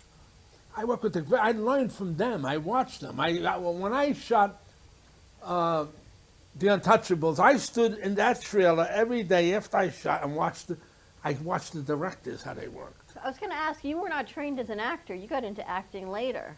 I never got trained. I trained myself. That's the best acting. Which is why I'm It's asking the best how. acting. How did you do? Just by watching? Well, I studied them. I stood and watched. Like we shot Once Upon a Time in America in the Bronx. Oh, no, in Brooklyn, excuse me. And when we shot that, I stood behind the cameras and watched the directors. I watched the clips. You know, it's very intense. Robert De Niro, if you made a movie with him right now and this guy talked, he would go, get him off the set. Total focus, intense. That's what it is. You got to be committed. That's why I like your students you got here and your people, because these kids are all interns and they want it. They got the disease, they want it, and they got to have the passion for it. If you ain't got the passion, you can't do it. You got the fever. You got in, did your first movie, and you said, I'm in to stay. All you could do in life is what you could do. Like you're a host, you do a great job, you come in, you prepare, you just come and shoot the lines out. That's the best way to do it. And I think it's going to work. I feel real positive about it. I'm going to get you my book. I got That's how I lead this parade, is the book. I got De Niro in the book, but we don't mention it's him. I say, Bobby, we started in Little Italy, we thrown snowballs off the roof, we hit Lucky Luciano, Albinano, we hit all the wise guys, they come to kill us. It's just I really like the book. I never pursued it. But you know, it's a different generation. It's a time that doesn't exist anymore. You had the Rat Pack. You had all these movies. Right. Robert De Niro. You had the greatest, the best of the best. Movies are different You're right. now. You're Movies absolutely are on the money. Now they're second generation. I mean, even Pirates everything's being recreated. It doesn't have to feel like these guys. It doesn't have that old world feel. Yeah, but these guys used to do movies, and they used to do movies over and over again. It was the same click. And everything now, a lot of things are now animated, which is beautiful. But it's not what it used But to it be. isn't this type of stuff Once anymore. upon a time in America, I shot in Chino Chicard, Rome, Italy, and Sergio Leone broke my balls, man. He made me crazy, this guy. He made me go up and down the ladder 14 times. You know, I got a fever. I got sick. I was sweating. But he wanted to break me because I wasn't on. You know, and I learned from that guy. That guy taught me a lot. Was getting sick. I was sweating. What did he teach you? What did you learn? Concentration, to be in the moment. Now, acting is being in the moment. Just being that now. You got to be that. That's act. I trained the Jersey Shore kids, Vinny on that show. He was my student acting school. Never mentioned my name. Never mentioned that I trained him. Another guy that's got a shot now, I trained him, I made him an extra. They don't appreciate it, you know. It's not the same. It's not the same anymore. It ain't. There's The no game more old has school. changed. I like It's old not old school. school. I stick with old school and age. I don't like computer. I don't want phones. I don't want taps. I don't nothing. I know these are a contract. I talk on the phone, I feel better. I don't, because people talk stupid on phones. You know, they get on the phone, they say crazy things. But it's funny because trying to teach kids old school, we have to make the change because you can't change it. But we Not have with this we world have you're in to. today. We You have can't. to. We're never going to change it. No, you're gonna have There to ain't enough because if you people left don't, to change if you don't do the change, then you don't get the best artistic value that they have. So you try to compromise. So you listen, and then, you know, people laugh at me because I do everything old school, and I've heard Josh actually No, tell. you're old school, old. That's why I like am. it. But I've heard Josh. And she's talk- old school, but new school. I like her with the wand. Now she's a whole lot softer than I am, but in production, I do old school. Josh tells them, you yeah, know, he you does know your it. stuff. He goes, he does it the old way. Let me show you the new way. But the old way we know works. The new way can work. Sometimes it does. Sometimes it doesn't. We talked about this. But a lot of old school is dedication, work ethic, focusing, Commitment. It's all putting your commitment. phones down. We didn't have phones then. You had to focus and be in the moment. When you go to a break, I'm sure now everyone picks up their phones, but you get out of that moment. You break character because you lose your there's a distraction. There's a change of flow of what it is. Everybody has to. You have to focus on the moment, and then you have to focus. And Blue Pill, how are you? And you got to focus on getting things done. That's exactly right. Completion. You need closure. And then sometimes you'll see the work and you say, no, we left something on the table, and they will go back and shoot it again. It's like when we do a mistake, we do a flub, and I go, no, we gotta go again. You gotta go again. Because you only get one shot at doing it right. You get 100,000 shots at doing it wrong. But doing it right, you gotta take that one shot. It's the focus and commitment. Coming in at 9 o'clock in the morning, 8:30 in the morning to be ready at 9. Being the last one to leave at night. Always. And it's funny because a lot of people, they Freddie, I think, want to ask you a question. I'm going to ask both of you, and I'm going to interview you. How did you get into this business? me? Yeah. I was getting divorced. My 14-year-old son, I went to visit him in Tampa. He was playing a video game with 38,000 people watching him play. This is going back 18 years. And I said to him, what are you doing? He says, I'm streaming a video game. I said, streaming a video game? What is that? So I took that idea and I went to AM radio, who at the time was dying. And I says, we got to put video with AM radio. And the rest is history. They let me in. Major League Baseball turned me down. Really? To watching baseball on your phone. Football, the NFL says nobody watches sports on your phone. And they turned me down.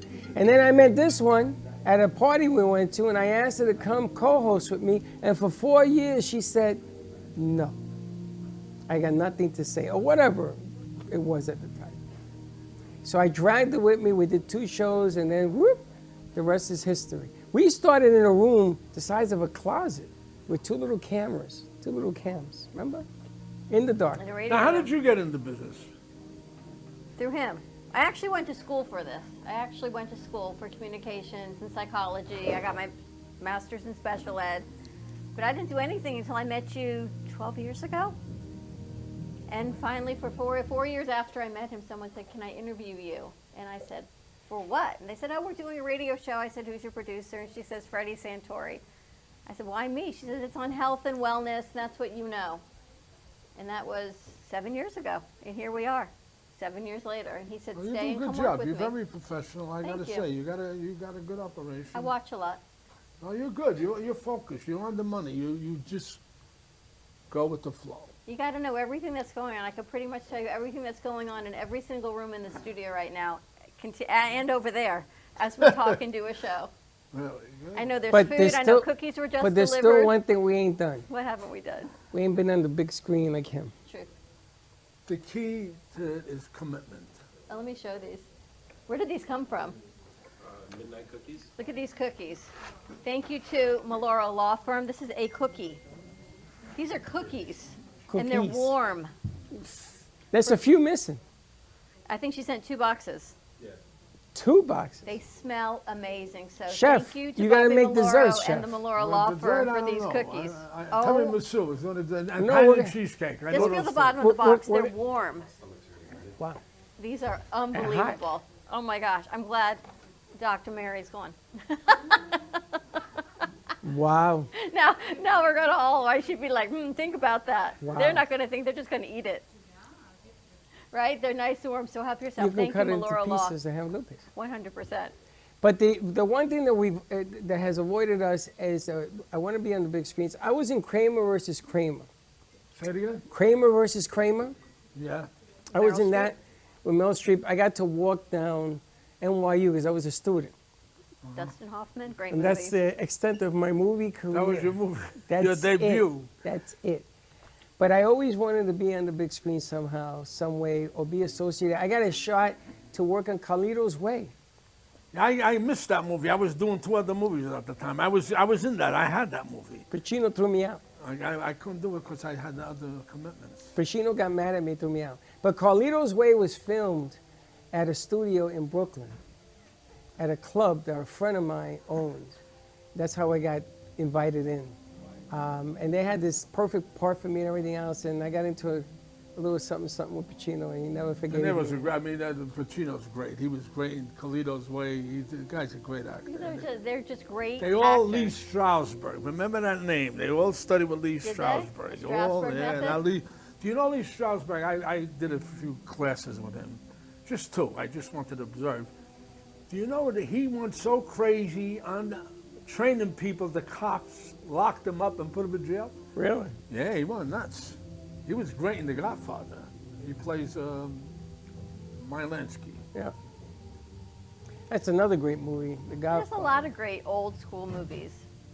It's funny because the kids never heard of these movies. And No, they I don't. tell them, you got to watch The Godfather, all of it. You got to watch these, you got to watch just stuff that I grew up on, man, was... But people are different. Even generations have changed. You think about your kids and your kids. They're not like yous guys. Right. Use guys? Yous guys. That's what he calls us, yous guys. guys. They're not like yous That's guys. good. I like that Yous guy. You sound good. You're We're good, gonna name Jill. your show You're Yous good. guys. It's for that movie. She's already leaning for the role. Yous guys. Yous guys. The Mafiettes. There you go. That's funny. You want to take I'm a going to commercial do that break? movie. I'm committed to that movie. I'm going to do that one. Oh, I that got sounds to like show a you the lot of clip. fun. Remind me to bring you the clip tomorrow. Sounds like a lot of And then fun. we're going to get that jukebox out of What's the phone number people to reach out if they want to cast? We're going to do a casting, but what's the phone number? 917-751-5278. Perfect. We'll send it That's out my also. cell. Should I give my house number too? I don't care if they. No, don't give your house number. We'll have them come in here and have people be at your house and they're just No, they screaming do at it me. all the What's the time. matter Get with calls. you? I just that's why. Yeah, I know, I don't but- like texts. They But text he doesn't me like crazy. texting. All right, we're going to take a commercial break. More to come on the other side of this break.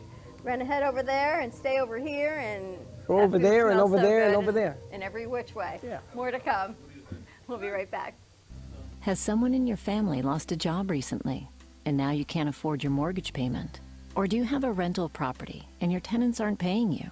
We can come to the rescue and pay you cash for your home immediately. Yes, sell your home and get cash all over the phone without dealing with real estate agents or having to waste time showing your home to lukewarm buyers. You don't need to lose your house to foreclosure. If you have equity in your home, we'll buy your home and give you cash within days, all in a simple over-the-phone and virtual process. Call now before your situation gets worse. Sell a home you can't afford or just need anymore and get the cash you need today. Call this number now. Call 855-348-5925. That's 855-348-5925. 855-348-5925. Again, 855-348-5925.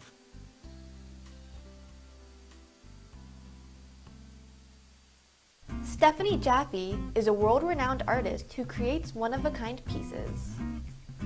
Using a keen sense of color and composition, her vibrant collages and mosaics integrate eclectic elements such as vintage keepsakes and fine china with blown glass and fired clay to create whimsical arrangements. For more information about her work, come down to the Brooklyn Cafe TV studio or go to StephanieJaffeArt.com. If you have diabetes, would you like to eliminate painful finger sticks? Are you injecting insulin multiple times per day? Then you may qualify for a continuous glucose monitor. CGMs monitor blood sugar using a small patch placed on your upper arm or abdomen, and they use your smartphone to accurately monitor your blood sugar levels. Stop pricking and start scanning. Plus, CGMs are covered by Medicare and most private insurance plans. They can be shipped free of charge to your door. Call today to see if you qualify. Nobody likes to prick their fingers. If you are a diabetic using insulin like many of us, the worst part of your day is sticking your fingers to draw blood. Now you don't have to do it anymore. You can get a new continuous glucose monitor. As long as you check your blood sugar and inject insulin, it may be covered by your insurance. Call us and we'll let you know if you are covered, and send one at little or no cost to you with free shipping. Stop freaking your fingers. Call right now for your new continuous glucose monitor. Introducing the Price is Right Home Sweepstakes. You could win the same kind of cash and prizes you see on the TV show. Just call this number right now. And when you call, ask about these amazing offers from our sponsors. Low Cost Airlines offers fares too low to advertise that you can't find anywhere else. You can save hundreds on your next flight with Low Cost Airlines. US Med is your one-stop resource for diabetic supplies. And if you have Medicare, you could get them at little to no out-of-pocket cost. US Med. MedGuard Alert's unique medical technology provides immediate help to seniors with the touch of one button. And you could get your device for free. MedGuard Alert. The United Breast Cancer Foundation can use the donation of your old car, truck, or van to help those fighting breast cancer. Pickup is free and you'll get a tax exemption. Call now to enter the Price is Right Home Sweepstakes. Win thousands in cash and prizes and learn more about these great offers. Hey Kaylee, what's up? Hey, nothing, what's up? Nothing, just looking for music for Grandpa that I listen to while we're in the car. What's wrong with what to listen to now?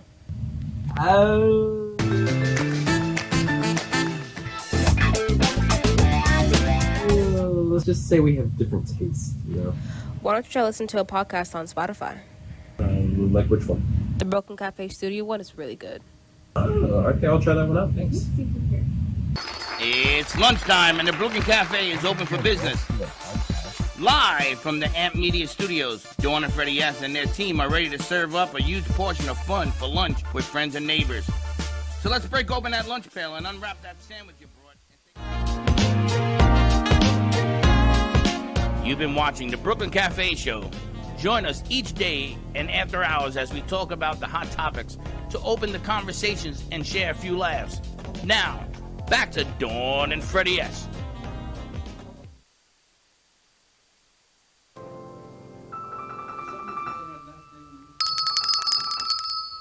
And we're back.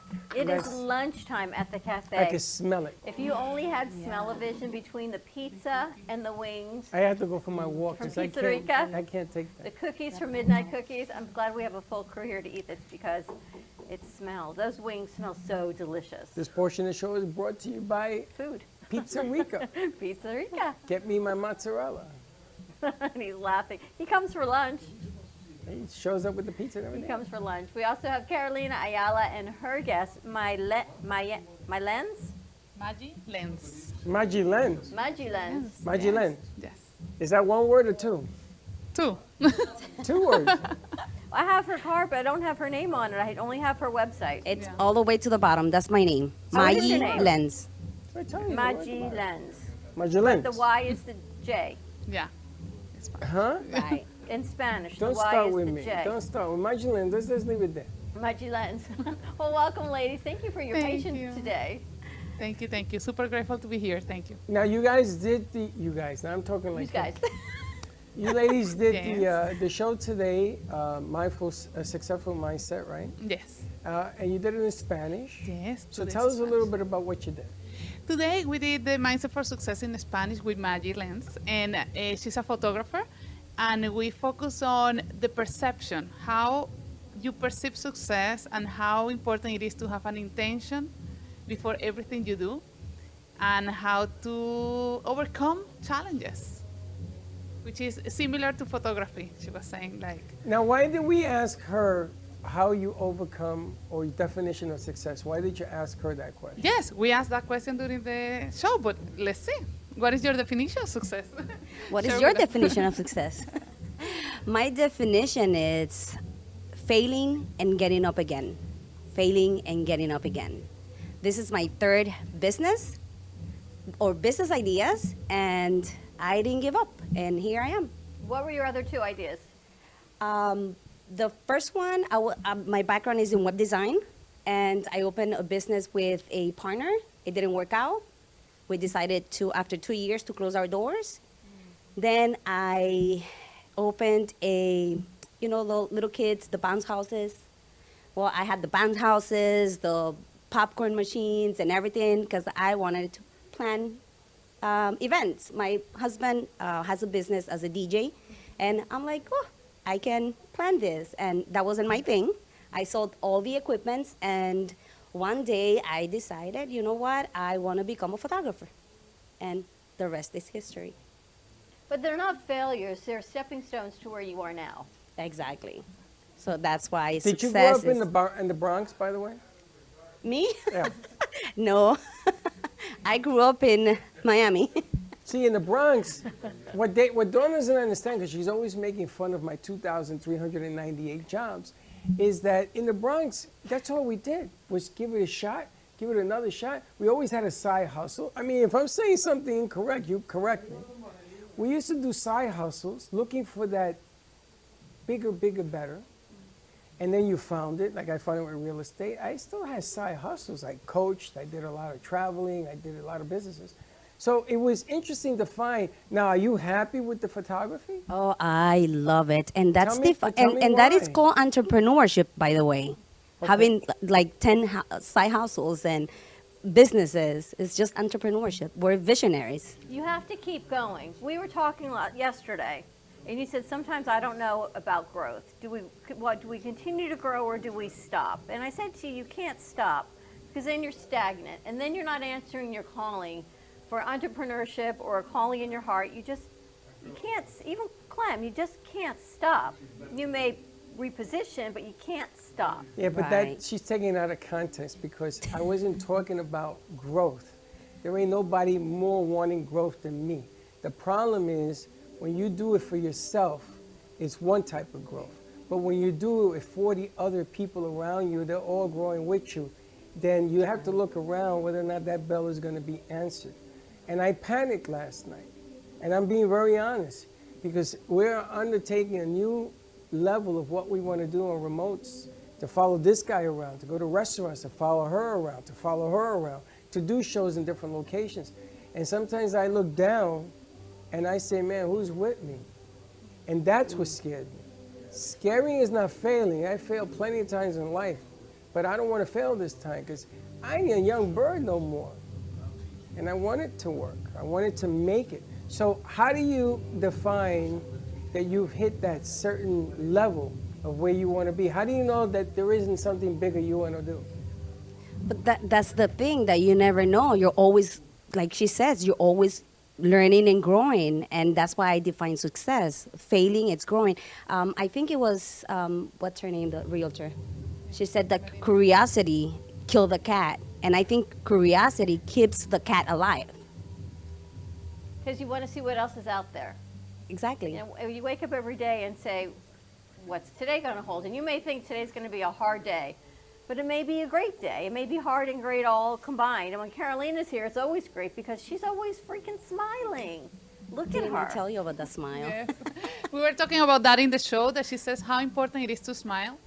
because when you smile, you send this energy, and people reply to that, right? And it's easy to change the day just with a smile. That's all. You know, Carolina reminds me because she does these beautiful designs as well. This is what she does on top of being a coach and everything else.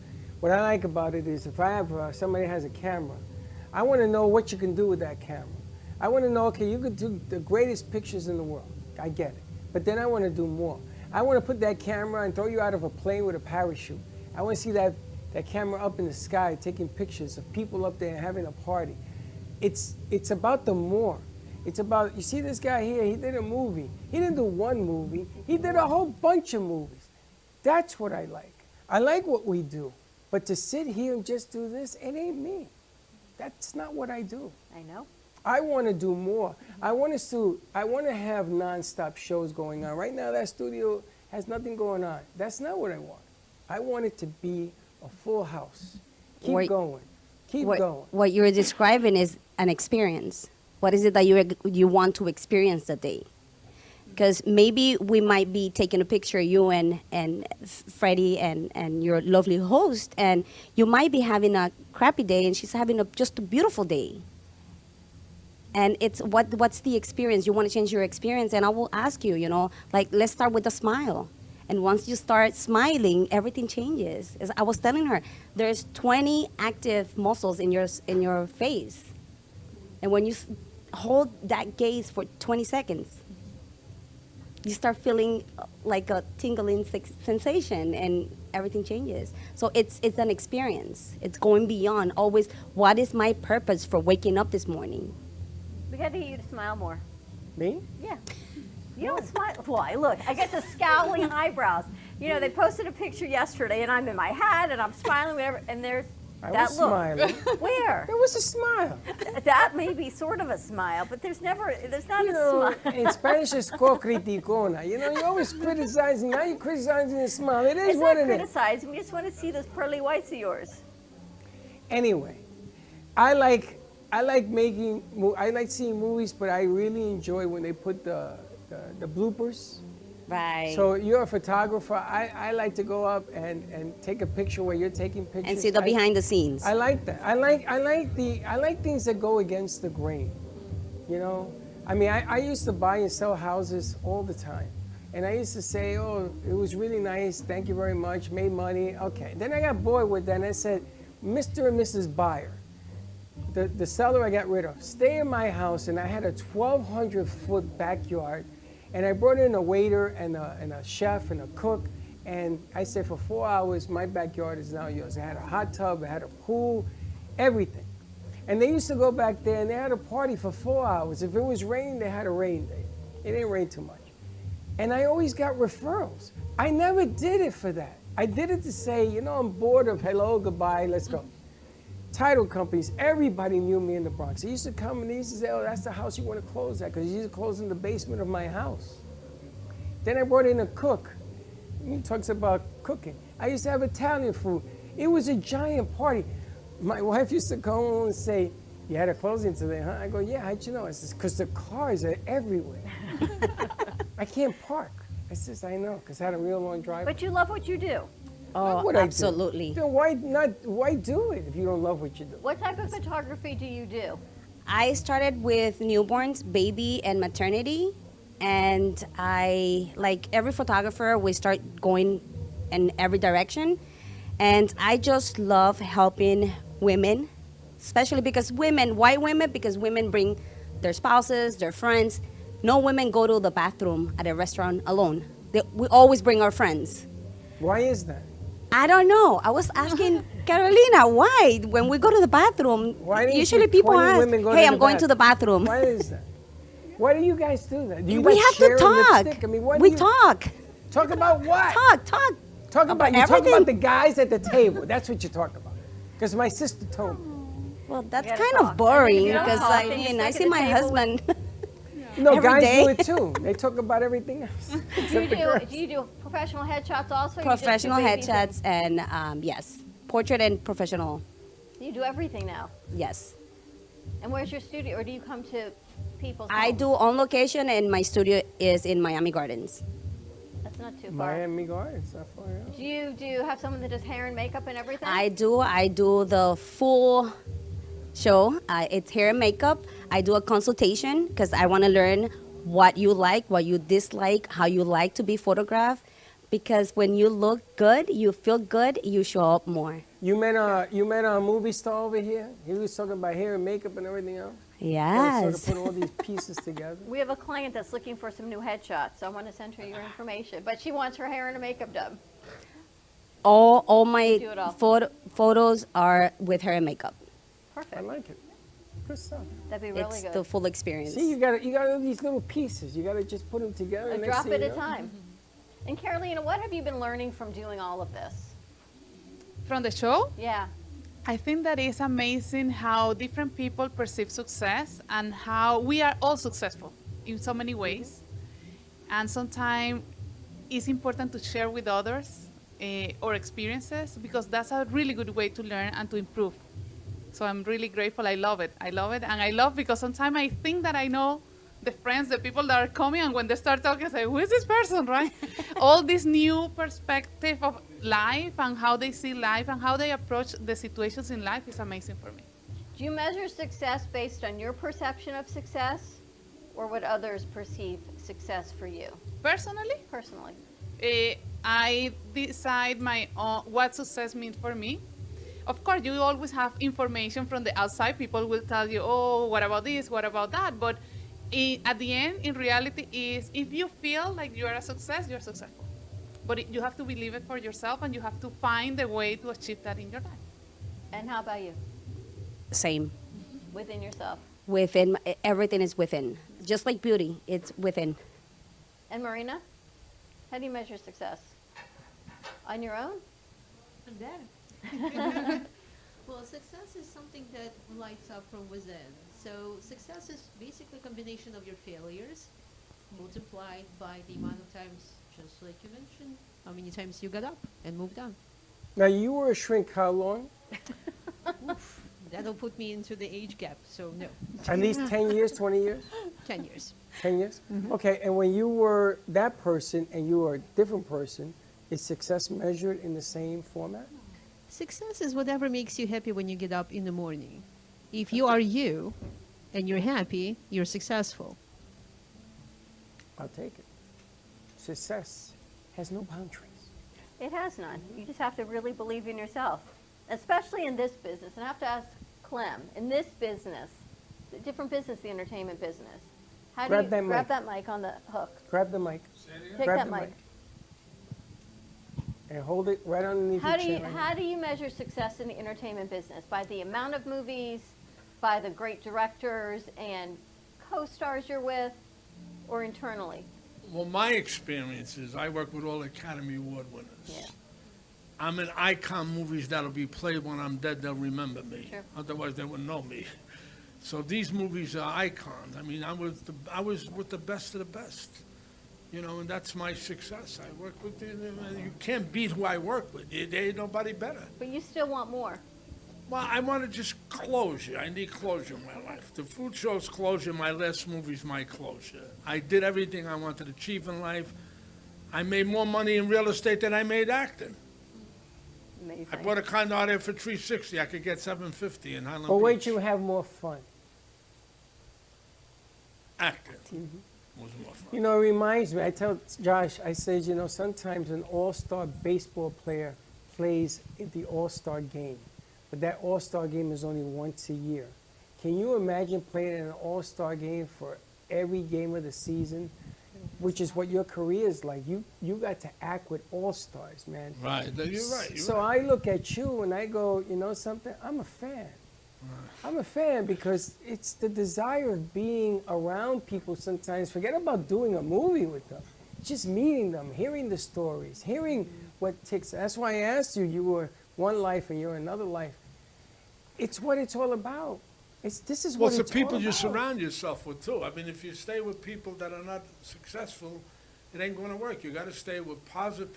De Niro taught me one thing that I learned from him was the most valuable words, which I'm trying to teach this guy. Quiet. Don't talk. Listen. When you on these sets with these guys, they want total concentration. They never go like this. You say one word, get them off the set. The commitment to being committed, because when you're in that character, Jimmy Whispers, it took me a year to break that character. I couldn't break it. I became that character. I slept on the sets. He kept us up. He shot one scene, we 27 hours. That's a scene. It's all the commitment. And the only way you make it is by keep going and surrounding yourself with positive people. You agree with that, ladies? Yes, definitely.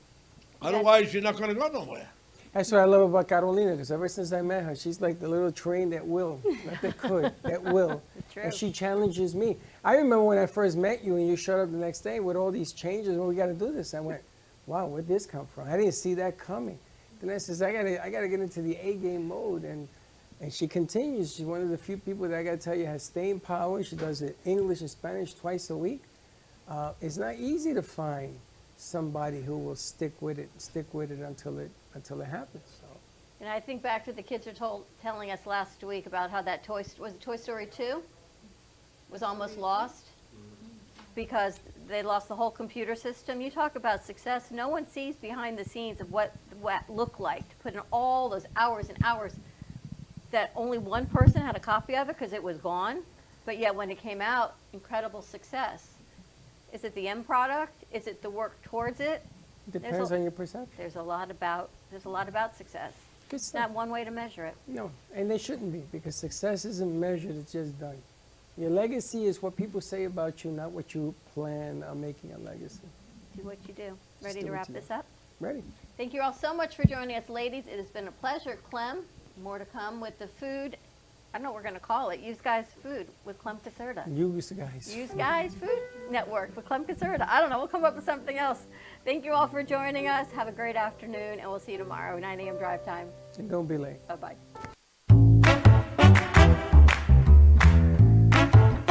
Well, that's about it for today. Even though the show's over, the Brooklyn Cafe is always open for business. You're invited to join the fun every day from 12 to 2. If you missed some of the laughs from today, Dawn and Freddie S. will bring you more good cheer next time. You can follow the Brooklyn Cafe on Facebook at the Brooklyn Cafe TV to rewatch every minute of the show. We'll see you next time.